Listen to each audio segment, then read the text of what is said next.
The Geeks Corner, I'm Mr. Daps. And don't adjust your screens. We're back in person, baby. It is very weird to be back in a set we haven't been in for over a month. I'm Katie, back in person. This is real person. This is real. Fresh off the plane 6 hours, 5 hours You've ago, been up something for like that. 36 hours. 32, I think. Oh, magical. Because isn't it? You left at you woke up at 1 or 2 p.m. yesterday. California. Yeah, I get up. Mm-hmm. Yeah. And you hadn't slept a ton the night previous. No. So I'm not a hologram, I promise. If tonight's episode of Geeks Corner is a little wacky, that's why. There's also the first, we just saw each other. I mean, today. Yeah. Yes, because I was on a plane most of the last day. But 24 hours ago, I was, I think, somewhere in Tokyo, wandering around, maybe even at the roastery at Starbucks in downtown Tokyo, and walking around and seeing those little sports car, or not sports car, those little Mario Kart things going around, which are very obnoxious. I'm not going to lie. So here's what I think is super funny. And this is the first time I think I've said anything publicly about this. I have worked at Starbucks for 10 years. That's not the first time I've said that publicly. I've worked at Starbucks for 10 years, almost. I apply for a management position at a roastery. I have never been to one, and Mr. Daps still goes before I do. And out of country. I didn't get it, by the way.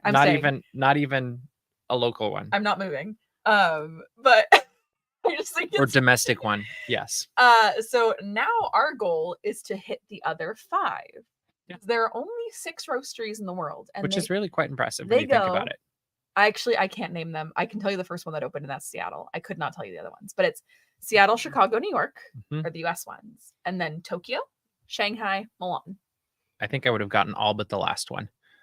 Really? Out of my head. Yeah, I would have guessed all the, I could have picked those I think you would have known the US ones. Yeah, and I knew Shanghai, and I knew Tokyo, obviously. Yeah. All right, what should people do, Katie? You should go into the chat and give your well wishes back to this man who's not a hologram. I promise. He's real. Give well wishes. Ask questions about Japan. Yes, and we will try to address as many of them as possible. I will tell you, since I have traveled internationally a few years ago, and I think the last time was probably 5 years ago, and that was down to Haiti, it has gotten so much easier to go through the whole customs thing because everything's on an app now. That's really cool. So you download the, mobile or passport control app when you're coming back to the United States, and you fill it, you scan your passport, you take a picture, you answer the questions, and literally when they scan your passport at the booth or whatever, they know everything already. And so it speeds up the process massively. It's great. Without global entry. So this is accessible to anybody. And it takes a little bit longer than global entry, but it's still, I was very impressed. Indiana was very excited to see me when I walked through the door and was jumping up on me for a good 5 minutes, probably. I wish we had video. And it was very cute. And then he kept checking on me. And he was very wiggly, to say the least. So as Indiana's gotten older, because he's now 6 months old, kind of crazy, he's calmed down a bit. I wouldn't say a lot, but a bit. I would say a lot. In the last month, especially. Which is so funny because earlier this morning, he was so riled up that he kept jumping on my stomach. And I kept going, ooh, every time. But he wasn't getting the memo. So he just kept running in circles and jumping on my stomach. But he loves to give hugs when people walk in the door. So most dogs, they jump. Indy will very purposefully put his paws on you to be like, do you see me? Is this okay? I love you. He's very intentional. But yes, he kept doing that. And I think my favorite was after you had eaten dinner, and then he just came and was like, I'm going to put my head against you now. And then didn't move for... He chewed on a bone there. He was very happy there. I meant when he Yeah. And you kept stopping him from putting his paws on the table. Oh, that one. Yes, that's true too. But yes. So the thing about Indiana is that he's a daddy's boy. More than anybody else, he loves his dad. So he was very excited, but then was very upset that he is not on the show tonight. Right now. Yes. But yes, there will be an indie cam still later in the show, so make sure to stick around for that. We're going to get into Japan, though, which I have spent the last 5 weeks in. And my first thought is it's a very big Disney theme park in a way, because you go everywhere, it's clean, people are kind, and there are a ton of really cool things to see, whether they were temples, whether there were shrines, whether there were monuments. Like I saw the really big stone Buddha a couple days ago, and I will have all of these things up in video and blog form in the near future. But the internet is also not super fast there where I was staying, and my cell service was even slower. So things were not going up as I initially intended. And if you were in really public places, there were Wi-Fi things you could hop onto that were free. And those were actually pretty fast, but they were also very like contained into certain specific areas. Like even at the airport last night, I noticed as I was going from different parts of the terminal, I was getting disconnected. And I was like, oh, okay, this isn't as convenient as I would have liked. But they And kind of on a funny note, do you know where a really weird dead spot is in Japan, as we found out? Tokyo Disneyland, and Disneyland. DisneySea. those were so I went through way more battery power every day because of that. And it really surprised me. Like even just getting when the plane landed, I was like, oh, I have to download the app for customs, and I was done in like 20 seconds, whereas that would have taken me 5-10 minutes, I feel like, anywhere else in Japan, which it was just, one of those things you pick up and you learn. And they have lots and lots of stairs. Mhm. Like these are the things that just stood out to me about Japan. You are going to climb more stairs than you ever think of in your life, because no matter where you go, there are stairs. Like, and it feels like they often had the oldest and best things at the top of a mountain or the top of a really big hill, and then they would grow forward down the hill. And so you would see newer things that were big and exciting. And then as you kept going further back up the hill, whether it was a temple complex or a shrine or whatever, that's where the real cool stuff was. And which means you had to do a couple thousand more steps. Like I asked my nephew a couple days ago, we were climbing literally up the face of a mountain and back down. I'm like, so how many steps do you think we did? It's like 200. I was like, we're at 1,000 to that. Like really, like it was really tall, and you'll see that in some of the videos in the post. And I tried to capture that as much as I possibly could, but it was more than anywhere I've ever been. Like I was very shocked. Like the closest I can come to is maybe Strasbourg in Germany, but is it Strasbourg, Germany? I don't know, I'm a little fuzzy. But I remember climbing up the stairs to the castle there, and that was a little bit, but this was far more than most places I've ever been. You carry your trash everywhere, so there aren't trash cans anywhere. Like they're very hard to find trash cans. Like certain businesses and certain like attractions will have maybe trash for you, and they're a little one, but there really aren't like here where you're just walking down the street and it's on the side of the street or by a park or something. That's probably why it's so clean. And yes, because people just take their trash with them. The other on the flip side of that is there are restrooms everywhere. Like it's just not an issue. You can go to wherever you go, if it's a park, whether it's a gas station, 7-Eleven, a Lawson, Family Mart. Quality of the restrooms. Nice. Really? They're all clean. Yeah. Huh. Like I didn't have any restroom in Japan that I was like, ew. Like they were all no weird smells, no grossness. That's always a like plus. I was very impressed. A lot of them don't have dryers because you're supposed to carry your own towel, which makes a lot of sense. And hand dryers are unsanitary. I said hand dryers are unsanitary. I feel strongly. There you go. I feel very strongly about this. There you go. And so that was cool. There's some incredibly large spiders there, which you don't want to get close to. Never mind. I'm just going frame of mind, whatever. There's some of those. There was monkeys there. I didn't get to see any of them. Monkeys are scary. I would have loved to. Like there was a few animals. There was wild boar that we had to look out for in a couple of places that apparently are not so good. And then there's this raccoon dog thing that I'm forgetting the name of right now. Tanuki. Thank you. That's it. And I didn't see one of those either. If you had seen a tanuki, I would have. they're considered good luck. I think. My sister showed me where she's seen them before, and I was like, "She's seen tanukis." Oh my god! Yep. In fact, when my parents visited last year, they all saw one together. Yep. Okay, because I love them and they're so cute. And if you know me, and I'm so sorry if you do, but if you know me, I'm obsessed with raccoons. I love them. If I saw one in person, I'd run away because they're scary and they're mean. But I love to look at them because they're so cute. So a tanuki is like my dream. Yeah, and I was in the places where you would probably see them. It just didn't work that well. I did find I enjoyed being in the more historical places than the, I guess you could say, trendy or touristy places. So like I really enjoyed going out into the country or going out to these other towns and seeing like an old castle or old shrines or old temples or old statues, all of that stuff, versus downtown Tokyo. I found interesting and pretty and fun, but I didn't feel like I needed a ton of time there. In fact, I liked Yokohama, which is a city next door to Tokyo, which is the second largest city in Japan. I liked that one a whole lot better than Tokyo if I were to choose one, and it felt more planned. And whereas Tokyo is just kind of, I almost want to say haphazard, just the way it was built, I'm guessing.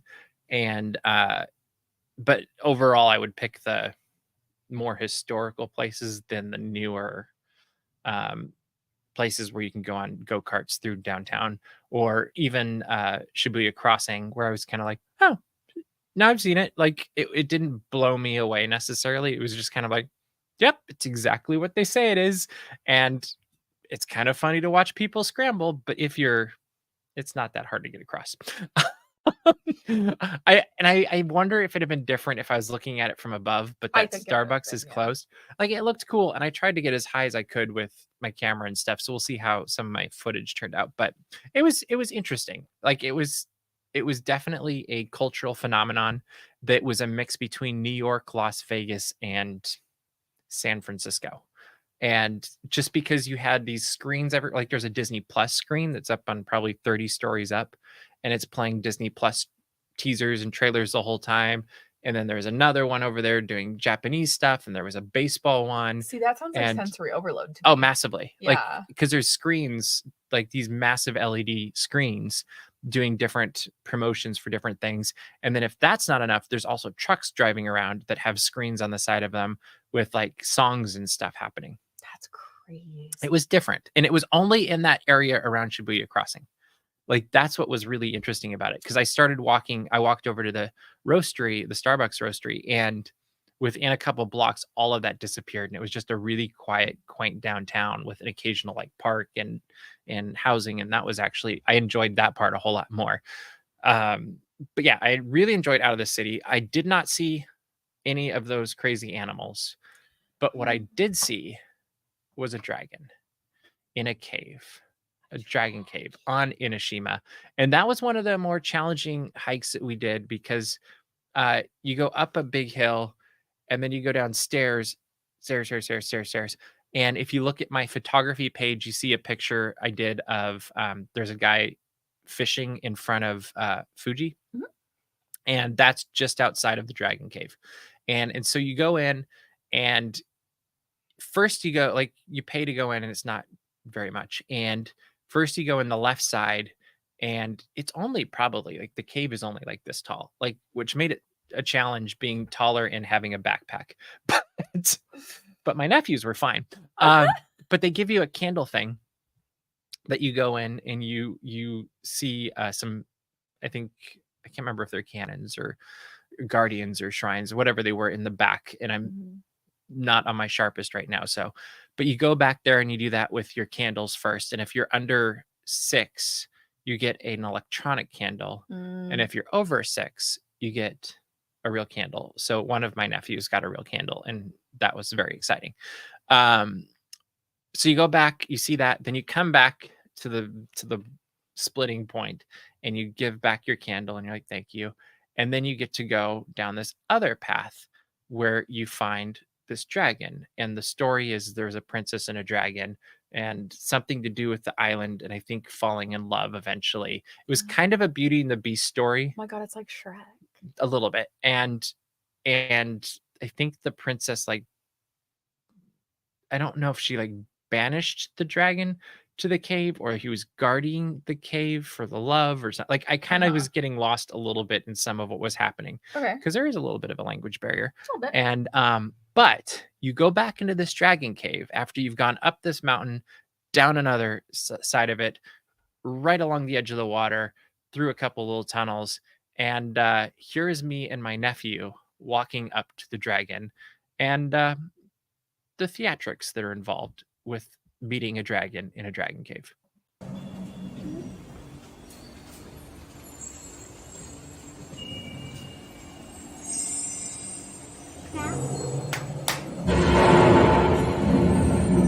You got it?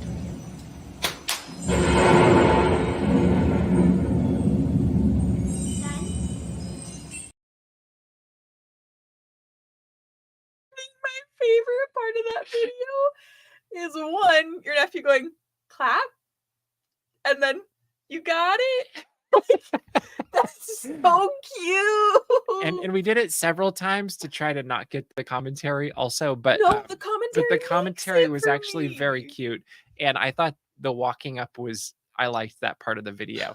But it's just like sculptured dragon underneath there with lights and sound effects and music, and I was like, this is very, it You reminded me got it. of Knott's Berry Farm. Like, It is. It's like very. it Knott's feels Berry like Knott's Farm. Berry Farm. I'm like, I would be all like, it reminds me of the mine, like Yeah, the mine trip. But that's. yes, we had a blast getting that and I taking really love pictures, that and video. it was very fun.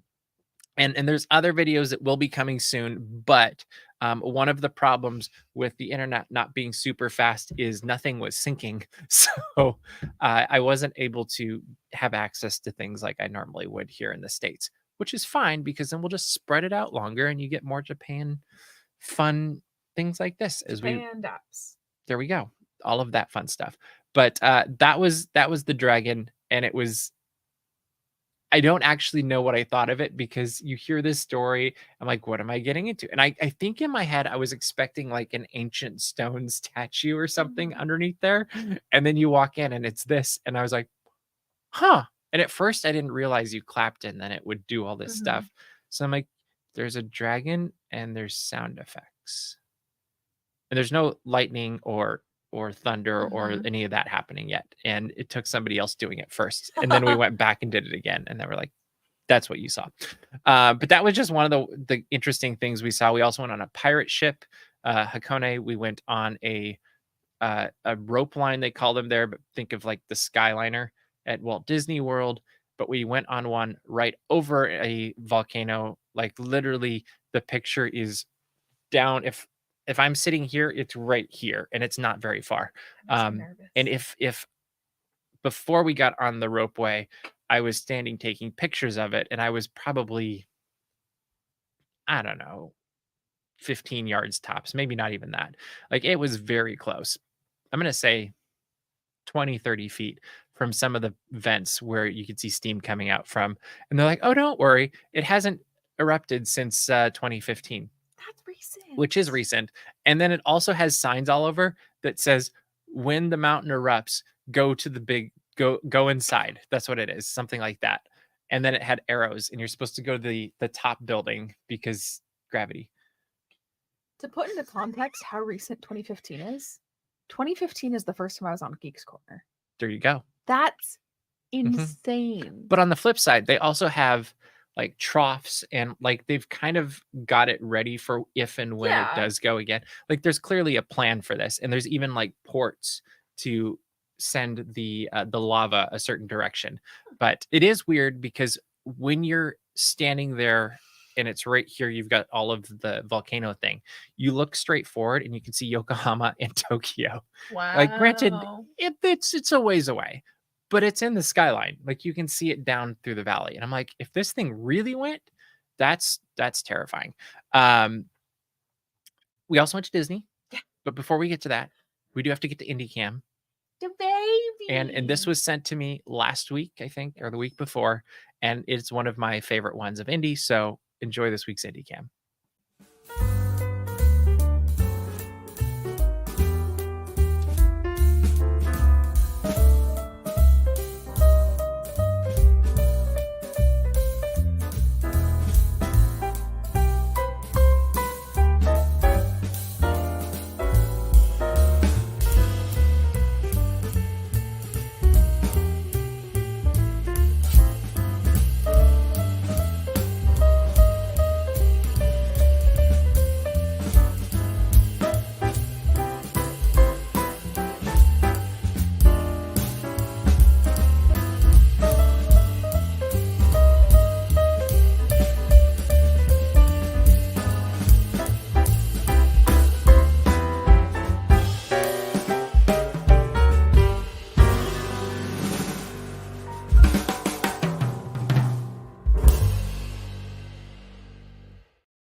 Indy is such a funny boy.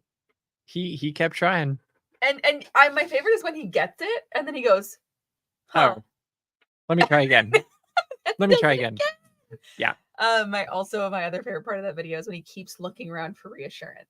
Am I doing it right? Am I doing it right? Knowing where he's looking, he's more than likely looking at our 80-pound German Shepherd as like a look at her, like, am I doing it right? Mm-hmm. But she is 9 years old. She is almost 10. She's gotten a little gray. So she just wants to lay around. So she lets him kind of have fun, go do things. Mm-hmm. But yes, my mom got that video and sent it over. So thank you, Mom, for doing that.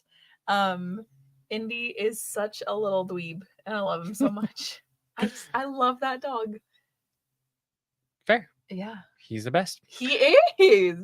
Also the best is Tokyo Disney Resort, where I spent 2 days during the trip, and I can flat out tell you that I could have done double for both. So I went to Tokyo DisneySea first. We talked a little bit about that before. Then I also went to Tokyo Disneyland, and I will say I don't agree with people saying that Tokyo Disneyland you do 1 day and Tokyo DisneySea you do 2 days. See, I've heard 5 days for the resort total. You do. How do you split it up? I've heard 2 days for land, 2 days for sea, and then a day where you do what you feel you missed in. That's the way I would do it, because so I've usually heard you can do 2 days sea, 1 day land, and then whatever. Yeah. And I actually think it absolutely needs to be two, and then if you had a flex day, great. But part of that is because I was shocked at how much Disneyland offers, because they've got more parades, they've got tons of parades, they've got lots of attractions that are similar, some that are different, some that are completely unique, and there's absolutely zero way you can get into all of them in 1 day. Does Tokyo have the Paint the Night original one? No, that was Hong Kong. Oh, yeah. Okay. So they have Dreamlights, the electrical parade, and I will have that up soon. That's what I meant, the spiritual sister of Paint the Night. So I would say it's this, like, it's a step forward. It's much more electrical parade. Okay.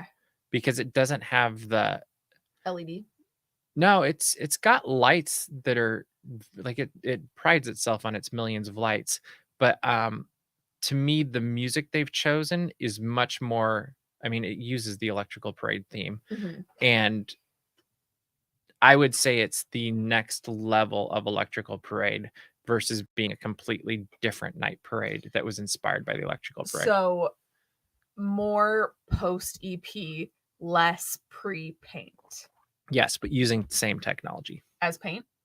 Interesting. In fact, some ways it was easier to see some of the dancers and characters in Paint the Night the way they were lit up. And part of it is just everything was so bright. And it was ridiculously windy.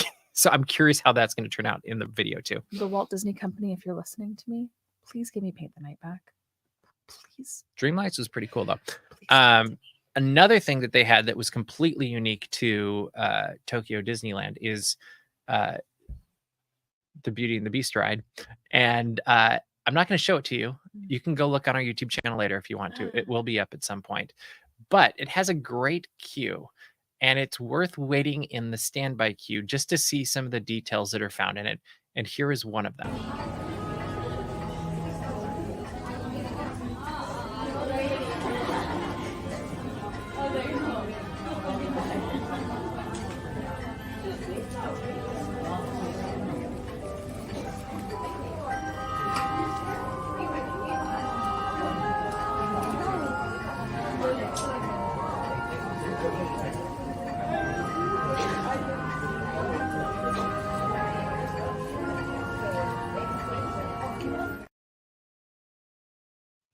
So there are some really cool story elements in the queue that set you up for going on the actual attraction, which to me is the next level of Ratatouille. Like it's everything I hoped Ratatouille would be by not making you focus on how they did it. You get so focused into the story. Whereas Ratatouille, I felt like you kind of there's the screens that are a little bit too overutilized. Mhm. And this is very multifaceted. Like it uses, yes, there's some digital screening technology, there's some amazing animatronics, there's some other really cool effects, but it's all used very tastefully and very carefully. And And you don't wear 3D glasses on this attraction. no, and you Perfect. don't like you're not sitting there going, "Oh, I'm looking at a screen." Like Mhm. it just kind of comes to life and is magical. And it was a pretty impressive ride. And I would say go on it once with the queue, and then either get there really early in the morning or get the premiere access to go on it if you want to go on it again, which I would suggest doing as well. But and it's trackless, That's amazing. and you're in teacups that take you on and point you in the directions of the show that they want you to see, or the attraction that you want you to see. And that was super cool as well. The theming in the whole area around that was incredible. Mhm. It actually is what I would say is the next level of parts of New Fantasyland, like the Mm. Gaston's Tavern area. Like make a whole area out of that and expand it, and that's kind of what you have there. And it's really interesting because some areas of Tokyo Disneyland are a little bit cookie cutter, but then you've got Western Land. Is that what it's called? Western Land? Think Um, so? that is like Frontierland on steroids. It's just ridiculously large and beautiful. And um, I could spend way more time in there. And funny thing that's not really relevant to anything, but we were walking back in there after the parade at night, just before the park closed, and they have this big log thing with, I think it was a raccoon or a squirrel or something, that's got a cutout Mhm. in the middle of it. And as we're walking up to it, I'm listening to music. I'm like, oh, I like this song. It was Chitty Chitty Bang Bang, the movie that What? is not a Disney musical that gets mistaken for one all the time. Huh. And I was like, huh, wonder how that worked out. And it was like a Western country twangy thing I thought he was gonna of say it was Follow Me Boys. no, it was Chitty Chitty Bang Bang. And Huh. that would have been cool too, though. I also went on Country Bear over there, and I got the wonderful experience of seeing the Japanese version, which was surreal, and it was very. Is there an English? Like, do they have 2 theaters? I don't think there's 2 theaters. Okay. It looked to me like there was just one, but I could be wrong. Um, but I thought I heard that they do English sometimes and Japanese the other. But Maybe it's it's like requested or something. I was wondering if they went back and forth or Maybe. something. But I'm glad you saw it in Japanese though. yeah, it was very interesting. There was like 2 songs or 3 songs that were still in English. Is it a translated version of Magic Kingdom's Country Bear Jamboree? Good question. No, it's different. It's extended, I think. Like, I think it was longer. Extended. I'm pretty sure it was longer. Well, like, is it like the same songs? Is it the same characters? Is it From what I could tell, was there blood on the saddle? yes. I get to hear blood on the saddle in Japanese. No, Oh. he sang in English. Oh. Dang Yes. it. Welcome to Geeks Corner Plus as we continue to talk about country bears. I also, speaking of interesting things in Japanese, I went and experienced Country Bear, which was all blast, and people were clapping along. And I love the Japanese have a very polite clap, Mhm. and so even when they're super excited, they're just That's like that's the nice. normal way to do it. And but then I went from Country Bears to nighttime Jungle Cruise. Do And that in Japanese? yes. Yes! So that we have video of that too. And Jungle Cruise over there, I would like to see it during the day next, but it was also really cool at night because they have effects that we just don't have. They have music going as through different parts of it. And the skipper I had, and it looked like most of them that way, are way over the top. Like tons of energy, screaming, or not screaming, but shouting and like it kept you on your toes. And then there's this monkey thing at the end that's very funny and uses some pretty cool effect. Like I never thought I'd be like, oh, that's an amazing effect for On the Jungle Jungle Cruise. Cruise. Yes, but it happens. I don't know how it works during the day. I think it would, but it was very fun as well. And trying to think what else I did at Winnie the Pooh's Honey Hunt was fun. I think when you compare it to Beauty and the Beast, it's a little bit hard or unfair, but it's cute. Like it's I think what everyone wants to know. Yeah. How is the shopping at Tokyo Disneyland? Because there are entire Instagram accounts. I had dedicated mixed to feelings about shopping. the shopping at Tokyo Disneyland. Like I found some cool stuff, and then I also had an incredibly hard time finding things I was looking for. And But I've heard it's really cheap. no, Really? some of it was, some of it wasn't. Like there's some good deals to be had, and then if you really want it, there's some not so good deals to be had. Like I actually was, I don't say I was shocked, but like there were things that I was like, oh, this is a good deal. And then there was other things where I'm like, oh, this is actually more expensive than what it would be at home. And like those little plush keychains were way more expensive. Like they were like $20. I was like, for a keychain? Like, I don't know. I expected it to be like between 12 and 16. That's what I would expect. Like here. But I think it was 20 to 24 when I did the conversion. And I was like, oh, okay, not going to get one of those. And because that would add up super fast. I almost bought a Kermit the Frog keychain today. How much was it? I didn't. Oh, yeah, it wasn't there. I didn't look. But they also like they have a lot of stuff that you see in these things that are super popular, and they're the ones that I didn't think were as great of a deal. And I kind of was looking for some more like I wanted to find artwork, and I couldn't find that. And so there were some things that were better, and there were other things where I was like, I looked at hats and I was like, oh, okay, not as many as I would have expected. Yeah. So yeah, it looks like it's right in line with what the Alani keychain was. That's crazy. So yeah, it was just a little bit more than I expect. Like when you go in hearing it's so much cheaper than everywhere I've heard else. that a lot. And there were things that were like food was way cheaper, and like we had this weird it was I don't even know what to call it. It was, I think, a chicken sandwich that had shrimp on it. Oh. At a quick serve called Cafe Orleans.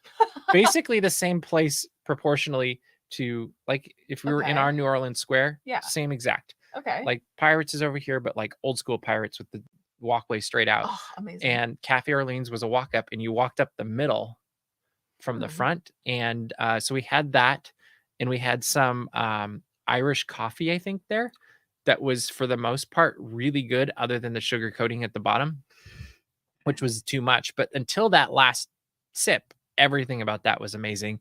And the sandwich, the shrimp was actually cooked properly. Like it wasn't rubbery, and it was a cold sandwich.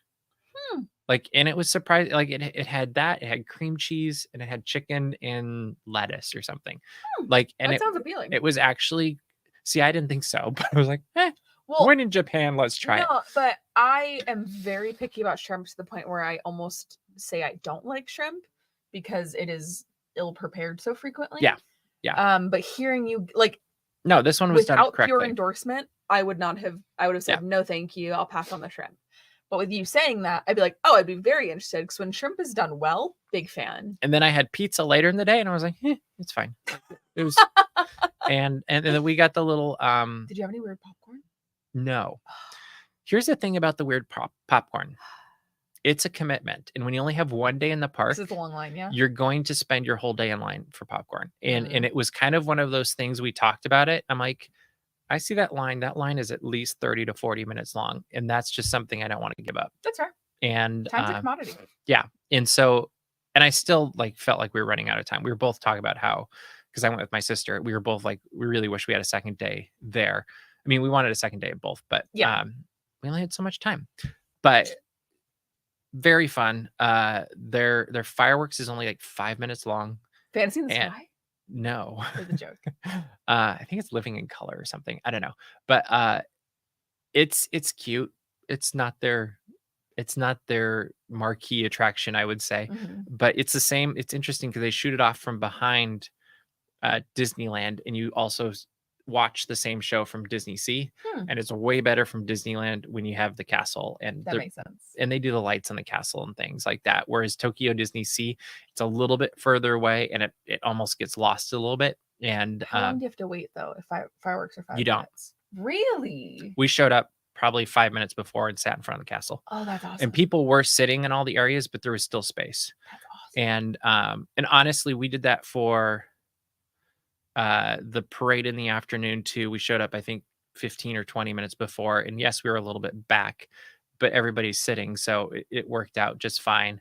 And then for Dreamlights, we did wait longer. Like, my sister sat there for a couple hours because Okay. she didn't want to go shopping, and she wanted us to have a good spot, and she's like, you do shopping in Country Bears and Jungle Cruise, and I'll sit here and read. And I was like, oh, okay, this works.